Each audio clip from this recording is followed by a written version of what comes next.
Hello, everyone, and welcome to another episode of Secrets for an Inspirational Life. I hope that you are all well. I hope that the sun is shining wherever you are and that life has taken on a little bit of a sweeter taste in these past few days. Thank you so much for joining me again. And, we are sometimes so busy with worrying about yesterday and tomorrow that somehow we miss the beauty of today. And one of the things that we forget is that everything in life changes. We are in constant motion. We are in constant change. And the only real way to find peace in this world is to accept this really simple thing, but it's not always so easy. So we must try with courage and faith to do that, no matter what is going on in the world. Now, I have a rather special guest today who is very, very successful. He's a property developer, an investor, an author, a master practitioner in NLP, a coach. And he has recently appeared on the TV series, which was very popular, Rich House, Poor House. And I have great pleasure in welcoming this guest, Immanuel Ezekiel. Now, Emmanuel is an international speaker and also an award-winning specialist in property development, mortgages, and wealth creation.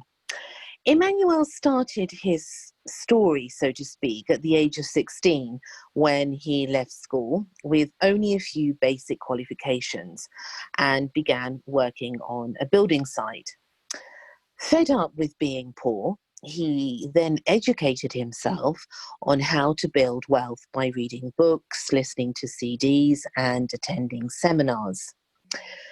He then went on to create a very successful financial management company with more than 40 employees and sales of more than £7 million a year.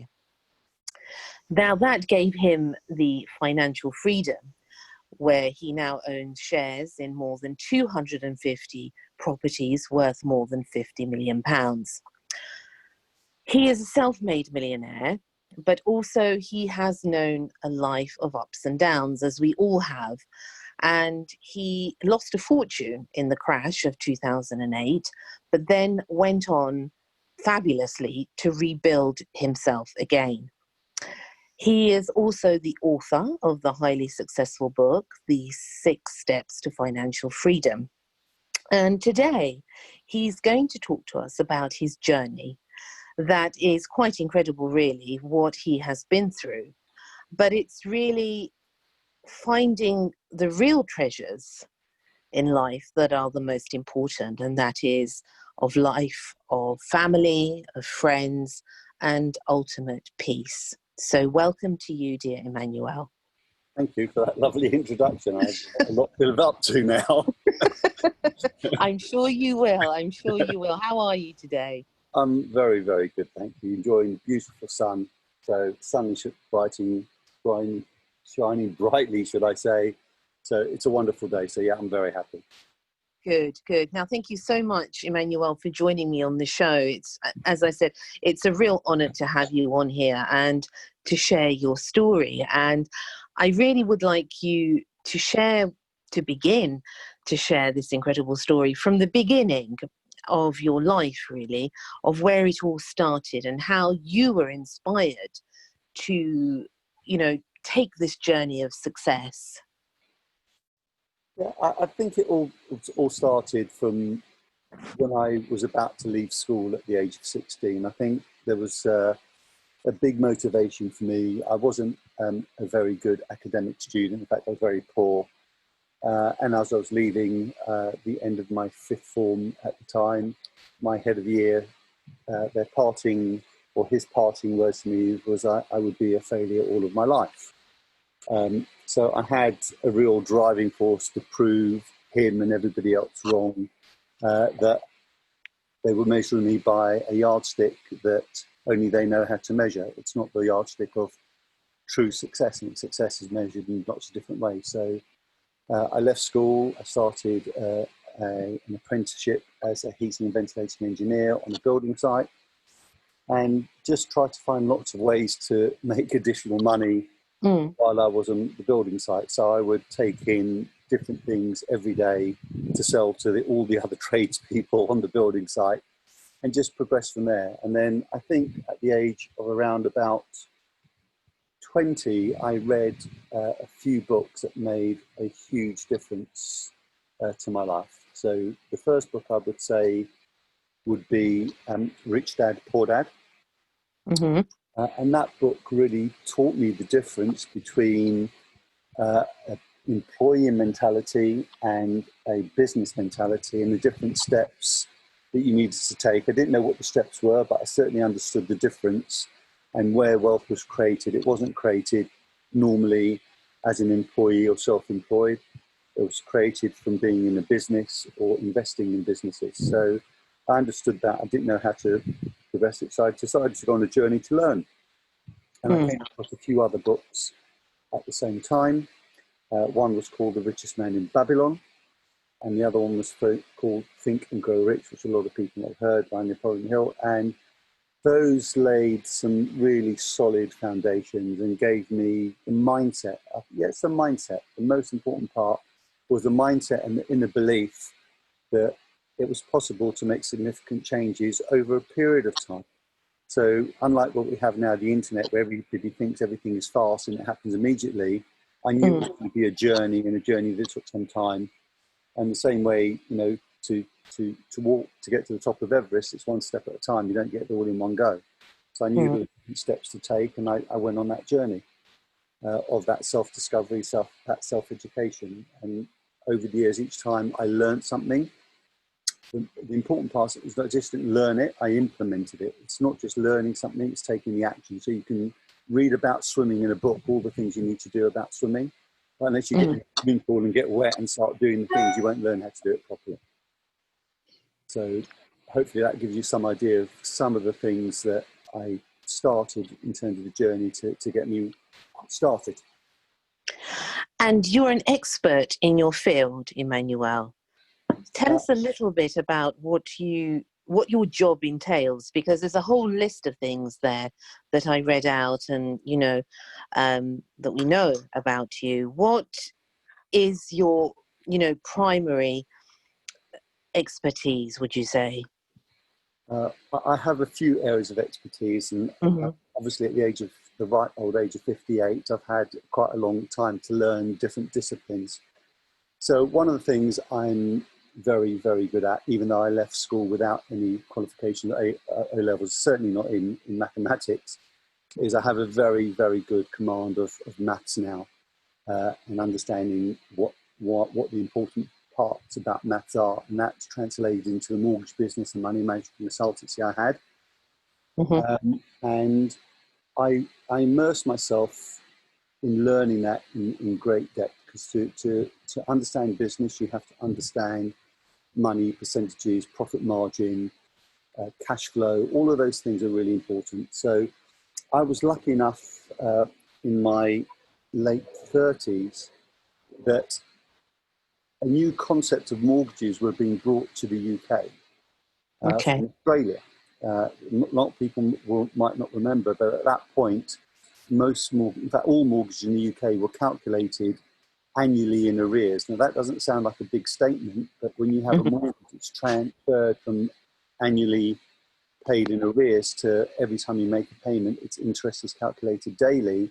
It has a significant difference. So in summary, if you made a mortgage payment of £1,000 every single month, the bank would not credit your account until the anniversary a year later. So you'd only have the money deducted at the end of the year, and then the interest would be recalculated. So by having interest calculated on a daily basis, every time you made a payment, the interest would be recalculated. So the company that came over from Australia were looking to recruit mortgage advisors. And at the time, mortgages were unregulated, and I was in sales, and they recruited me to do that. And linked to this mortgage was called a current account mortgage. So the the impact of that mortgage, which most people didn't realise at the time, was humongous. And they had a calculator linked to this mortgage that showed you, by putting different money into your bank account, to have your savings put into the bank account, to have your normal monthly salary going in, it would reduce the interest on your mortgage significantly. Just without doing anything to what you would normally do in your normal transaction, you would save between 2 and 5 years off your mortgage term, and anywhere between £20,000 and £30,000 off the interest of your mortgage without doing anything. And I became the world expert on that calculator and how to manipulate it and to show people to make the most amount of savings on their mortgage. And that mortgage company now, it's called Virgin Money. No. Yes. So they were called First Active Mortgages, and First Active Mortgages were bought out eventually by Virgin Money, which still has the same mortgage and current account mortgage. It's just that most people don't know the true overall benefits of how to do that, and they still don't. And that's one of the reasons why I wrote my book, The 6 Steps to Financial Freedom, showed anybody how to get out of all the debts, including their mortgage, with only making a very few small minor adjustments to what they do on a daily basis. Now, tell us a little bit about that book, Emmanuel. So the book, when I had the mortgage business, we would help people every 2 or 3 years consolidate their debts. So car loan, bank loan, credit cards, where they were finding things very difficult.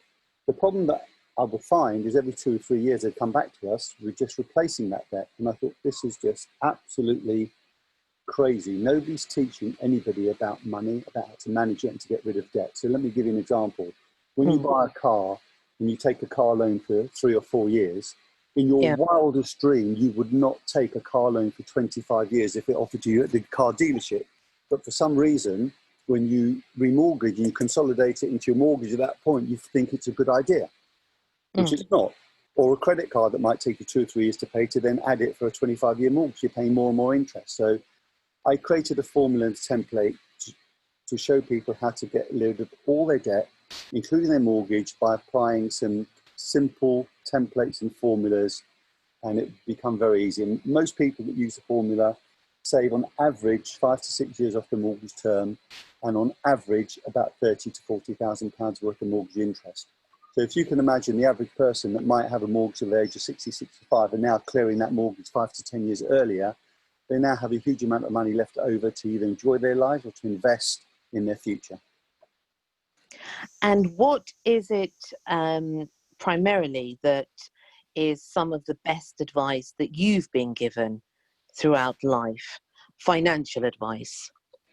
The best financial advice is to understand my income and expenditure, really understand it. So to a proper cash flow of all my income and expenses for a 6-month period to see where my spending patterns are, because they change from month to month, but over a 6-month period you can track where all your costs are going, so you know where they are.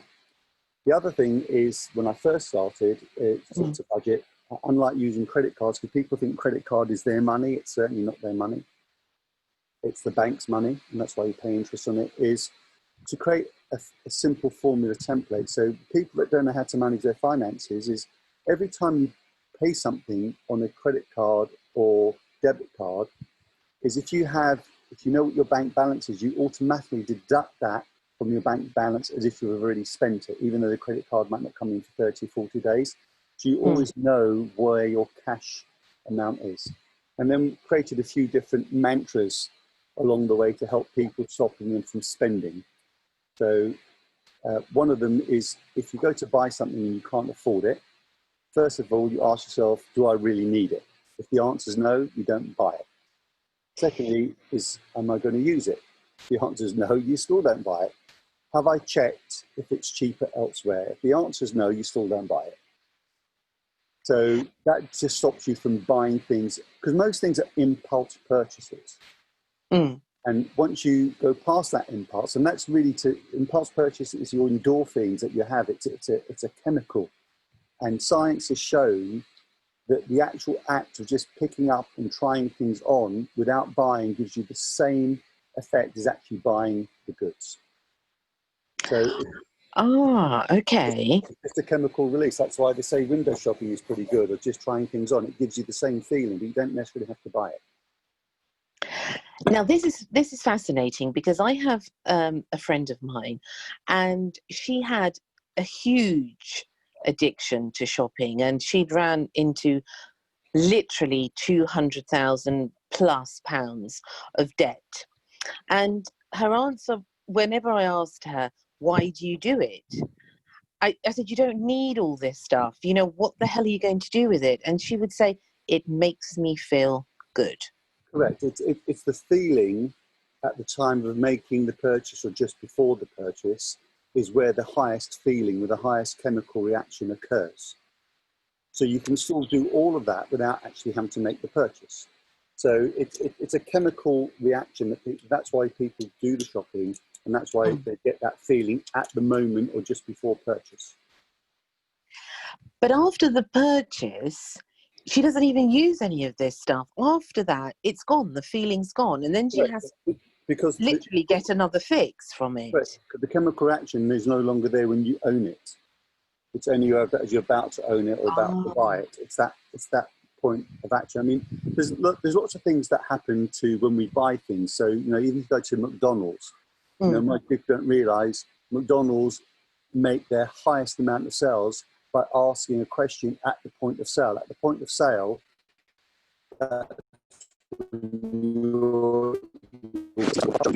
would you like fries with that? Would you like a milkshake with that? Milkshake with that? Would you like to go large?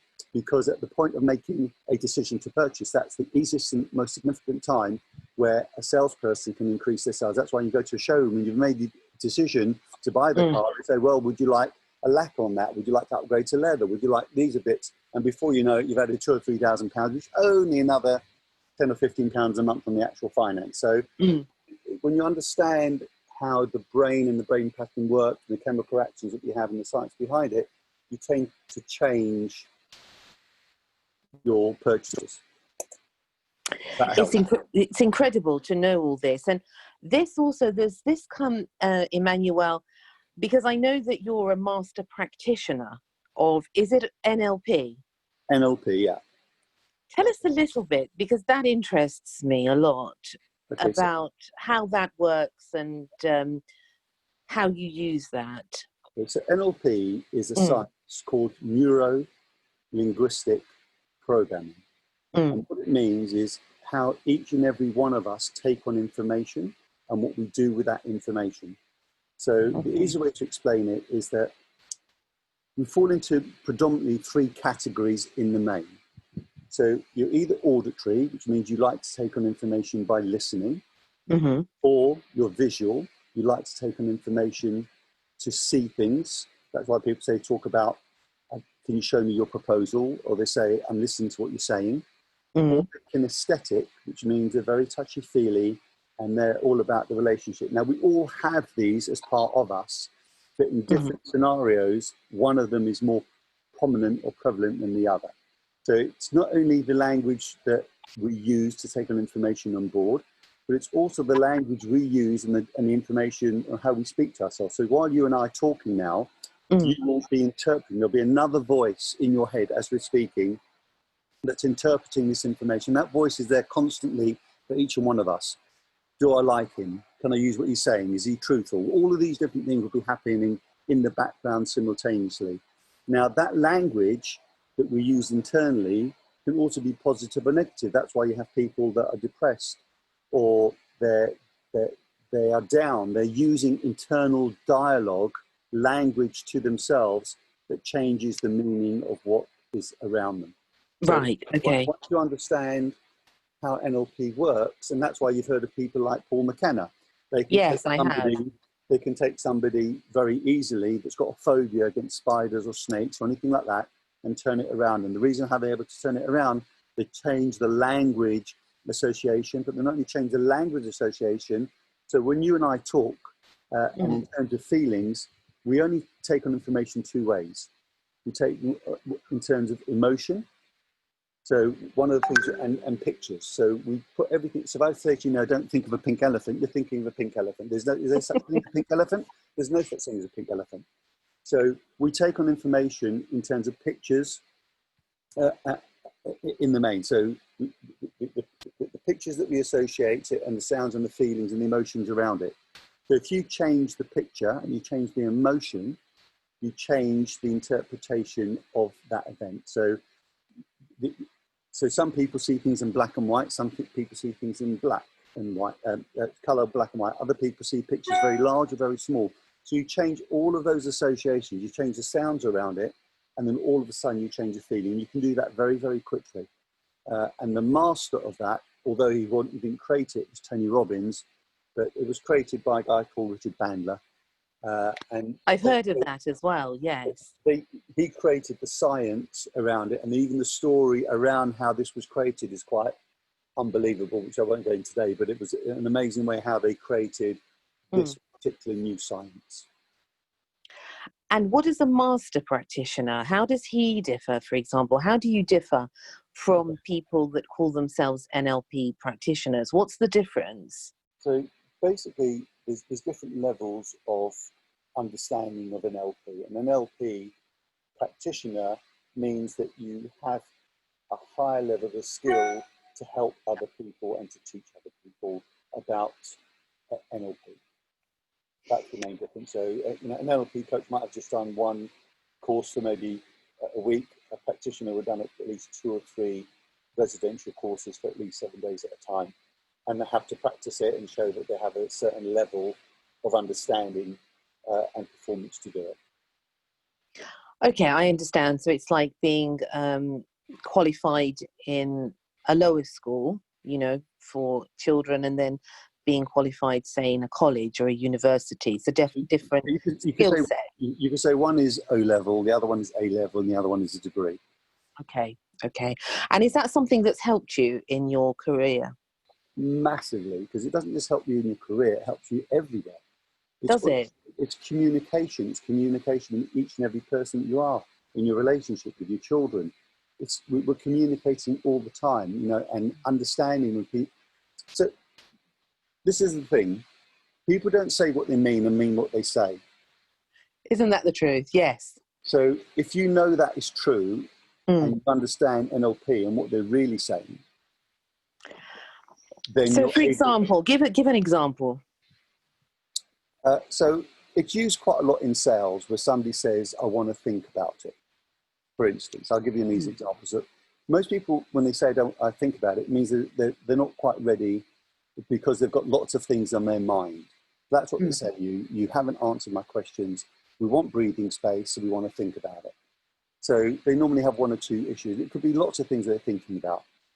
So understanding that kind of language and changing your communication with them so you bring whatever objection or whatever issue they have out allows a more meaningful conversation. It doesn't mean that you're going to give them what they need, but it means you have a much better understanding of what they're trying to say. In relationships, when your partner says to you, I'm fine, and they're not fine at all.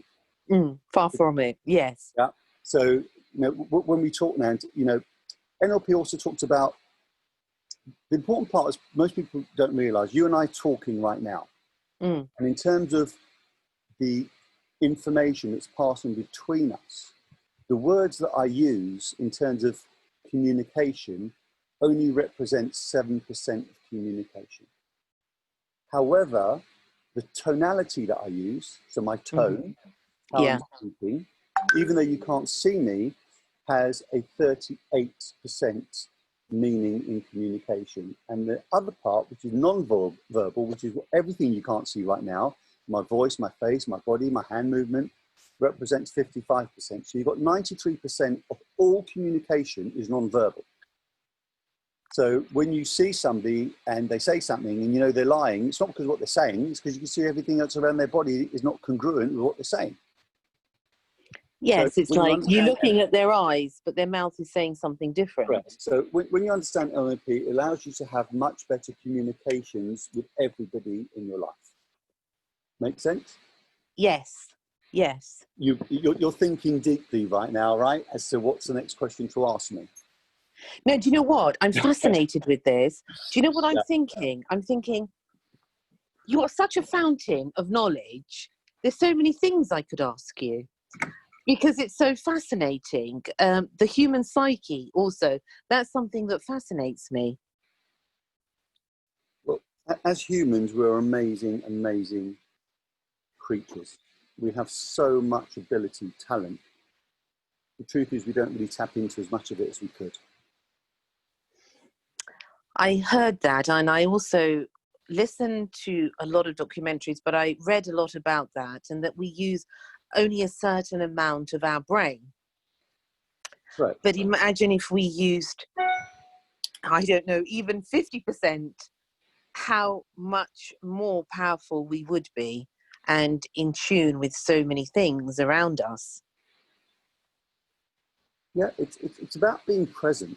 NLP allows you to be present. So there's a saying, you have 2 ears and 1 mouth, and you need to speak and listen in that proportion. And the truth is, when most people talk, most people don't listen. They listen with the intent of replying. It's the real essence of what the other person is trying to say. So it's the art of listening, isn't it, also? Very much so. Listening is one of the greatest skills you can ever have, in allowing people to communicate with you so you can understand what they're truly trying to say and convey. And nobody really listens, I don't find. You know, when you're talking to people, as I'm sure with yourself, a lot of people just want to talk over you or to say what they have to say, but no one's actually listening to what anyone really has to say. That's a very rare quality. It is, but it's something that's easily adapted. You know, most habits can be changed within 30 to 40 days if you do it on a regular basis. And listening is no different. And the relationships that you have when you start listening, it's incredible of just how much they enriched, because people truly feel that you're interested, you're listening, and not listening to reply, but listening, truly wanting to listen. And you know, if you read Men Are From Mars, Women From Venus by the author, it's about understanding. We all take on information differently. Anything to do with communication, how I can improve my communication with anyone around me, is something I'll always look to improve upon. Is that something, Emmanuel, that you would say that was one of your strengths, is the art of listening and to be able to hear people? I think one of my strengths is not thinking I'm clever, but thinking I'm actually quite stupid, so I always wanted to learn. Humble. Realistic. Yeah, that also. Yes. What makes you unique, would you say? We're all unique. Mm. Each and every one of us is unique in a different way. I wouldn't say I'm unique. I would say that I persevere. I will ask. I don't think it's a weakness to ask for help. I think it's important that you ask for help at the right times, and get rid of your ego. I would say, ego is your enemy. The ego, yes, a tricky little thing that is. I've I've read many things, and you know, mind books, spiritual books, all sorts of things. And I don't know what you think about this, but I heard that the ego likes to ride on your back, but the point is that you have to ride on your ego's back, and it's like a horse. You have to train it so that it's disciplined. And I quite like that analogy of it. Ego is good in certain places, but it's knowing when you should use it and when you need to leave it behind. It's a matter of balance, I suppose, as with all things in life. Yeah, very, very much so. And Emmanuel, you are very successful in your business, but I know that you have openly said that there have been a lot of ups and a lot of downs, and you have literally rebuilt your entire business from the crash of 2008 to becoming now, again, highly successful. How did you do that? How did you find the motivation and the drive? Because in these times, and the reason I ask you, in these times that we're seeing around us, it's very uncertain, and so many people are losing so much. And it's very difficult for them to find their feet, to get up again, to fight again, to have that zest, I suppose, not to give up hope. How did you do it? There's so many ways I could answer this. And one thing I'll say, somebody once said to me, you've got 100% success rate of getting through really bad days. So it doesn't matter how bad the day is, if you're still there the next day, you've got through that day. And, you know, life is designed to bring challenges to us. That's how we grow, that's how we develop. And different challenges have to different people. And whatever my challenges are, I know people have much worse challenges than I do.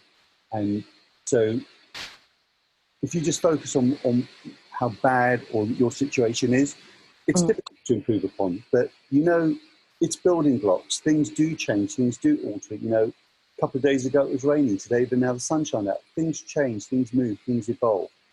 And if you focus on what is good in your life. So one of the things I do every single morning without fail, I give gratitude for everything that's great in my life, because there's so many great things in my life.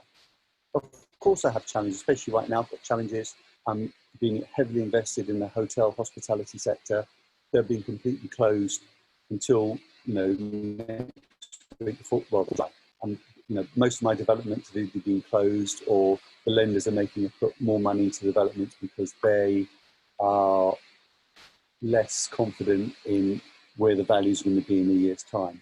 I've got my own buy-to-let portfolio where the government has told tenants they can take payment holiday. So, of course, there's different areas in my life that I can focus that are very difficult, but just take each day at a time. Things will change, it will improve. So, you know, part of this lockdown, people I know have been educating themselves, changing, adapting, being more flexible, understanding how does the internet work? How do I get my business online? What else can I do to improve it? It's not going to be easy. It's just about being persistent and persevering, and eventually you'll find a way. Eventually you'll find a way to make things better than where you are. And one day at a time, that is very good advice, because we seem to worry about, naturally so, we worry about our past, what we've done in the past. We worry about the future, you know, which is not promised to anyone. And yet we miss that moment today when we can make a difference. How? I mean, Yeah. just on that, again, I love phrases and I love different motivational quotes. And somebody said this many, many years ago, they said, you've got the past, which is history. You've got the present, which is a gift. And tomorrow's a mystery. So today is the present. That's very beautiful. You know, we are in the present, that's a gift. Every moment in the present is a gift.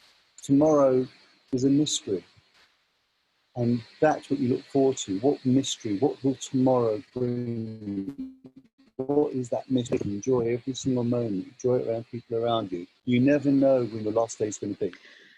You just never know. And I've had personal experience where people are there today and they were gone tomorrow. So you just never know when that last day is going to be. So enjoy the present. It really is there to be enjoyed, because you never know when your last night's going to be. People had, you know, they were healthy one day, they were not there a few days later. So enjoy every single moment, cherish every single moment of the present, because that's what you have right now. This is excellent advice, because I know for a fact, through personal experience, you never know when you're going to see someone also for the last time. Yeah. And I remember once I was abroad and I was there, and it was my uncle. And I remember having this feeling, it was a gut feeling, and I thought to myself, what if I never saw him again and we were saying goodbye to each other? What would I say? And all I could say to him was, I love you. I love you for being you. And strangely enough, 3 months later, he died. And from that moment, Emmanuel, I took it upon myself that every meeting with everyone, I'm going to treat it like it's the last, because you just don't know. I couldn't agree more. I don't want to have regrets, you know, and it's too late when somebody's not here anymore. It's important while they're here, and what you say to them and what you do for them while they're here and while we're here together. And someone once said to me, it's not that we don't have enough time with each other, because those we love, we always want more time with. It's that we didn't know how to spend our time with them. I like that. And that is my motto for life now. However hard that is sometimes to think, I live by it, because you just never know. Correct. You just never know. Now, I know we were talking earlier and you were telling me an incident about when you had pneumonia. And the reason I asked that is I had pneumonia, but I had it when I was 7 years old and I nearly died. Now, you said that that was quite a transformational moment for you. Tell us a little bit about that story, if you wouldn't mind. Yeah, I was 38 years old. I was running 3 businesses simultaneously. I was probably working 20 hours a day, running myself into the ground. Then caught pneumonia quite badly. Literally taken to hospital in an ambulance. I had 2 intravenous's in each arm, 3 doctors. Literally said I was an hour or so from slipping away. I was coughing so badly, I cracked my ribs. I was in hospital 3 weeks. I couldn't even walk 2 steps unaided. I had 3 months off of work, and I decided to make a choice then to start working smarter and to enjoy life and just slow things down. Because nobody will ever remember how much money, but they will remember the memories and the magic moments that you had with them. So I started to change my focus, and from that point onwards, things became easier. And have you seen a difference in your life since then? Has it become, I suppose, more rich in the sense of, you know, the real treasures, as we said at the beginning, of family and friends? I have right now, I'd say, with all the different challenges I have in business, just a very blessed life in lots of different areas. And I'm grateful for all the things that have been able to achieve with friends, family, relationships in my life. So I'm very blessed in that regard. I'm very happy. It gives a meaning to life, doesn't it? A more sort of taste of life, I suppose. The real sweetness of life comes from the deep, deep connections that we have with those that we love. And what would you say is the most fulfilling part of your life now, Emmanuel? Or I have so many different areas.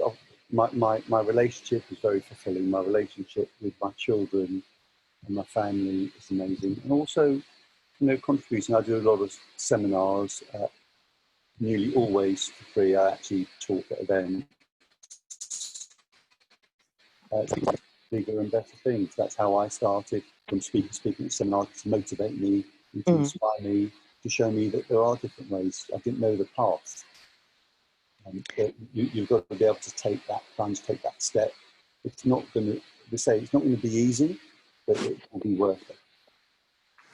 Yes, I like that. It's not going to be easy, but it's going to be worth it. And sometimes we forget that, don't we, when we're going through difficult times.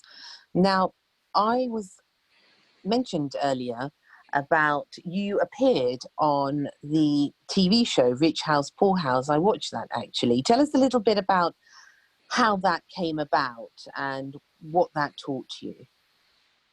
Well, it came about, I was approached by Channel 5 to see if I would be interested. I spoke to a few people that I know, and they said that this particular channel don't try and make you look bad. So based on that, I said I would do that. I wanted to do that purely for my children, for them. It's amazing and how privileged they are compared to the average person in the UK. So I wanted them to go back to where I started. You know, I started in very humble beginnings. You know, my dad worked in an abattoir. My mother was a school dinner lady. I had hand-me-down on my birthday. So I knew what it was like to sort of struggle, but it's a long time since I've been there that my kids have had. I said, you know, it's quite a privileged life, and learn to appreciate and value how other people are and how they live. So that was the main reason for going. And the other part is I really wanted to motivate and inspire the family that I was swapping with. They didn't know who it was going to be, so they could see that if they took steps, that they could also start making changes in their life. And both of those things happen. It is remarkable, really, when you look at two sets of people. You know, no two sets of people are the same, and to literally swap lives, it gives us an insight, doesn't it? Like walking a mile in someone else's shoes. It shows us really that we all have something to be grateful for. It's, you know, the measure of a person is not their bank account. The measure of the person is how they treat other people. Yes.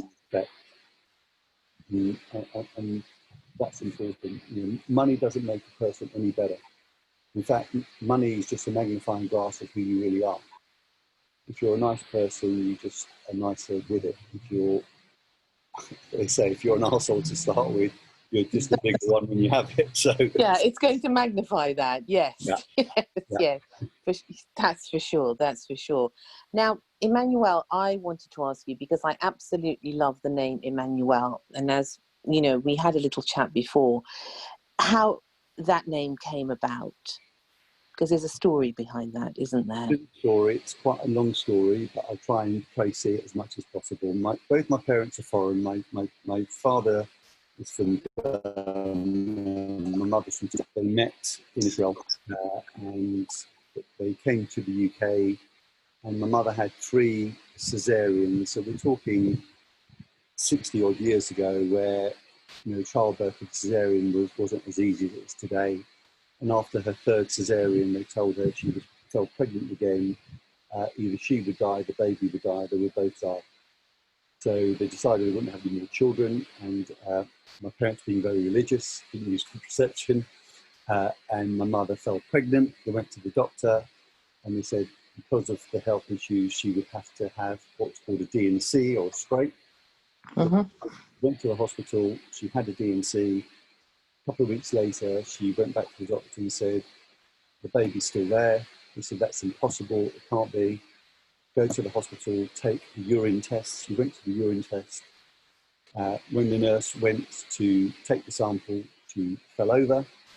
The urine wasn't used. They didn't tell my mum. She had to come back 2 weeks later. By that time, it was already 3 months. And because my parents are so religious, they decided that they would continue with the pregnancy because it's supposed to be. Against the advice of the doctors, it said either my mother would die, I would die, we would both die, or at the very best, I would come out completely deformed because of the D&C. So, My goodness. the pregnancy went ahead. I was given birth, and I was given birth on what's called the Eve of Passover. They called me Emmanuel, as the word means God is with us. What a remarkable story. It is. It's a very true story, and I'm in the hospital, Allgate Hospital, as 1 in 10 million births. My goodness. And do you think that has had, I mean, do you think there's something in that, that against all odds that you survived, that somehow within your spirit gave you that courageous stance in life? I think it's more my parents. Both my parents were very humble, people, very religious people. We always grew up about the community and helping the community and having that. In fact, my parents would come, my father would come back every weekend from the synagogue with somebody new that didn't have a place to eat, and we would feed them. It was just part and parcel of what we did as a family. So I think they instilled all the true values that I have today. You know, they say that most of our learning behaviour is within our first 7 years of childhood, and I strongly believe that. Yes, I believe that too. It's what we see in the first 7 years of our life. And I also, like yourself, I love quotes. And I heard this quote and it said, "Show me the child and I'll show you the adult." Yeah. And I very much believe that. It's very true. It's, when you think about it, all the people that I remember being young and having grown up, they are exactly the same, actually. Even my friends and family members, they haven't changed. In essence, they're the same. Yeah, in childhood, we either do exactly the same as our parents because we really like it, or we do completely opposite. So that's our learning behaviour. We either go towards it or go away from it based on our experience. Yeah, I agree with you. I agree with you. Now, coming towards the end of the show today, Emmanuel, I would like to ask you a couple of things, and that is, what advice would you give to people now out there, to the listeners, to keep hope, to keep optimistic about life, and something that you've used in your life that has helped you? I would say, however bleak or bad you think things are, things will get better over time.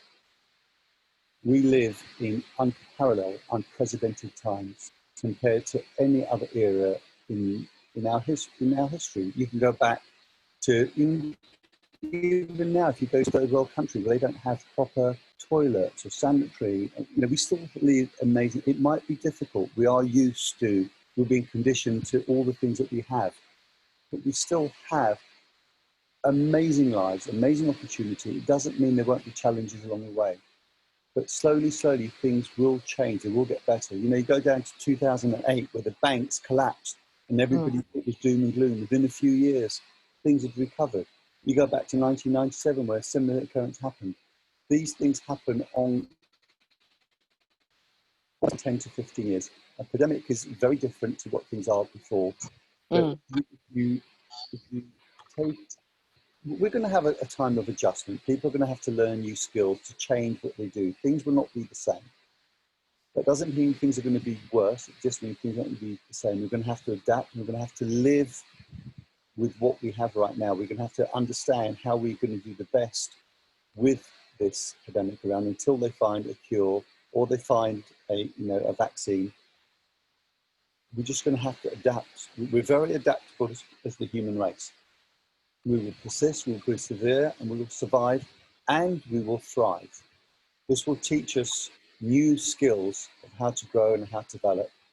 And it might be, people might think it's easy for me to say, it isn't. I'm also suffering dramatically in all areas of my business, but I do know things will change, they will improve if I change and I improve and I adapt. Yeah, to adapt, to change, which is the perpetual thing of life, because we're all changing in any case from day to day as human beings. Beautiful advice, I have to say, and it's something that we need to all keep in mind for sure. Now, Emmanuel, where can people get hold of you? What's the best place? They can certainly get in touch with me through LinkedIn. Mm-hmm. It's Immanuel Ezekiel. Obviously, my name is quite difficult to spell. It's with an I, not with an E. I'd say, or Instagram. I'm not prolific on that sort of platform, but they can contact me in any of those sort of areas. I also do speaking events for companies like Wealth and Success Academy and one or two others. So just search me out on the internet. Very happy to see. And they can look at some of the things that you've done on YouTube, can't they? Very much so. There's loads of different free videos on YouTube to do with different things that I talk about, teach about, train about, to do with property, mindset, NLP. There's a podcast that we do on a straight talking property podcast. That's through the Wealth and Success Academy. I have a couple of other guys that I speak with who are Ashley Banfield and Brett Ellerwood, both Australian guys. And we just help people understand how to get into property and the things they need to do if they get into property and other things around it. Wonderful. Thank you so much, Emmanuel, for joining me today. It's been really a learning curve, I have to say. And, wow, I always say this, but I could talk to my guests forever because they are such inspirational and such wise people. And I'm very interested in all these things that you have to say, and especially about the human psyche and how that is. But thank you very much. And please do come again. I will do. Thank you for having me. Yeah, all the best. I wish you all the very best in everything that you're doing. And hopefully, we can be all together in better times. I hope so too. Oh, okay. Take care. Bye. Bye. Bye. Bye. Immanuel Ezekiel. Such an interesting story. And also the fact that it doesn't matter how much money we have. It doesn't really matter what other people call success. What's important are the real treasures in life, which are friends and family, good health. Something to remember there. Thank you so much for joining me, and I will see you again in the next episode. Take care and lots of love. Thank you for listening to Secrets for an Inspirational Life, brought to you by your host, Mimi Novic. Please remember to subscribe to the podcast, and see you in the next episode. For more information about Mimi Novic and her books, music, and inspirational work, take a look at her website, www.miminovic.co.uk.